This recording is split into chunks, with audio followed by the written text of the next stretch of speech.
எடுத்துக்கங்க. நன்றிமா. தாத்தா இது.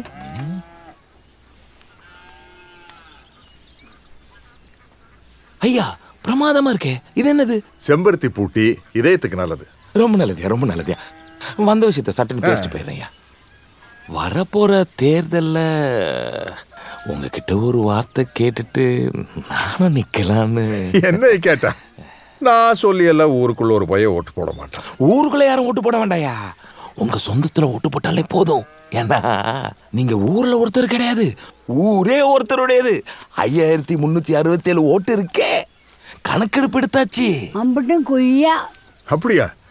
இவ்வளவு காலமா இது எனக்கு தெரியலையே. ஐயா முருகர் மாதிரி உலகத்தை சுத்தாம விசுவாசமா பிள்ளையார் மாதிரி உங்க காலை சுத்தி வரலான்னு ஐயா கொஞ்சம் பார்த்து பண்ணுங்க. பிள்ளையார் கதையெல்லாம் நல்லா தான் இருக்கு. இப்ப ரணசிங்க சொன்னா யாரு கேட்குறாங்க? குணசிங்க சொன்னா தானே கேட்குறாங்க. தம்பியை சொல்றீங்களா? வர சொல்லுங்க. அவன் இன்னைக்கு உழவுக்காக வயக்காட்டுக்கு போயிருக்கான். நீங்க ஒன்று பண்ணுங்களேன். வர்ற தை 9 என் பேத்தி காது குத்து ஆகட்டியா? அன்னைக்கு அங்கே வந்தீங்கன்னு வச்சுங்களேன், ஓட்டு மொத்தமா எல்லாரையும் பார்த்துடலாம். ரொம்ப சந்தோஷம், ரொம்ப சந்தோஷம். அப்போ நான் வாங்க. என்னது இது? அது வீட்டுக்கு வரவங்களுக்கு நாங்கள் வழக்கமாக கொடுக்கறது. அடடா, நல்ல குடும்பம், நல்ல குடும்பம்.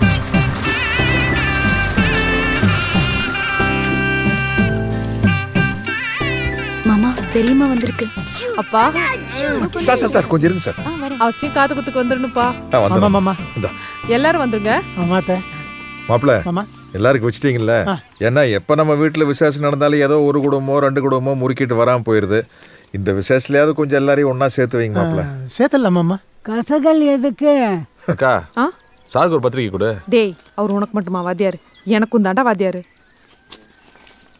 குழந்தைங்களுக்கு காது குத்து வச்சிருக்கேன், அவசியம் வந்துடணும். ஏன் மச்சான் மாப்பிள்ள எல்லாருக்கும் பேரும் பட்டமும் சேர்ந்து போட்டிருக்கீங்க, தாய்மாமா ஏன் பேரை மட்டும் மொட்டையா போட்டிருக்கீங்க?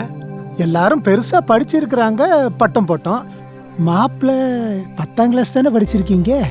டாக்டருக்கெல்லாம் டிஆர்னு போட்டிருக்கீங்க, இன்ஜினியருக்கெல்லாம் இஆர்னு போட்டிருக்கீங்க. பிரிண்டிங் வச்சு நடத்துற வடிவேலு மச்சானு கூட பிரஸ்னு கௌரவமா போட்டிருக்கீங்க. விவசாயம் பண்ற எனக்கு விவசாயின்னு போட்டிருக்கலாம்ல. விவசாயின்னு போட்டா சிரிச்சிருவாங்க மாப்பிள்ள. சிரிக்கிறவன செருப்பால அடிப்பேன். குணசிங்கம் விவசாயின்னு போடுங்க, நல்லா கம்பீரமா இருக்கும். நானும் மாசம் 1.5 லட்ச ரூபா சம்பாதிக்கிறேன். எல்லா தொழிலுக்கும் ரிட்டைர்மெண்ட் இருக்கு, எங்க தொழிலுக்கு மட்டும்தான் ரிட்டைர்மெண்ட் கிடையாது. வர வர விவசாயம் தேசிய தொழில்னு எல்லாருக்கும் ஞாபகப்படுத்த வேண்டியதா இருக்கு. சூப்பர் மாமா. நீங்க இப்ப பதில் சொல்லுங்கப்பா. மாப்பிள்ள மாமா தம்பி சொல்றது நியாயம் தானே?